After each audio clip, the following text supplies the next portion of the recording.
Keberangkatan maupun kedatangan armada bus melalui terminal Alang-Alang Lebar kilometer 12 pada tahun 2019 ini mengalami penurunan jika dibandingkan tahun 2018 lalu. Melalui data produktivitas armada bus dan juga penumpang di terminal Alang-Alang Lebar, tahun 2019 lebih didominasi arus keberangkatan. Terhitung pada H-5 jumlah kendaraan yang melakukan aktivitas sebanyak 44 bus. Jika dibandingkan pada tahun 2018 lalu pada H-5 sebanyak 30 bus. Terjadi peningkatan sebesar 31,81%. Namun memasuki arus balik, aktivitas kendaraan tahun 2019 mengalami penurunan. Terhitung pada H+1, di tahun 2019 jumlah kendaraan yang datang di terminal Alang-Alang Lebar sebanyak 7 armada bus. Jika dibanding tahun 2018 lalu, aktivitas arus balik ke terminal Alang-Alang Lebar sebanyak 12 armada bus. Penurunan mencapai 71,43%.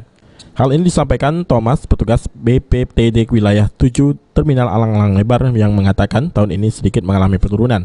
Di tahun lalu peningkatan jumlah volume kendaraan bisa mencapai 12%. Tahun 2018 kemarin siapa?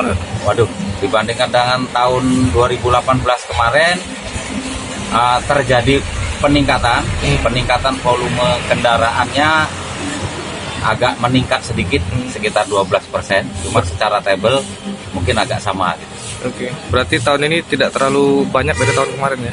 Betul.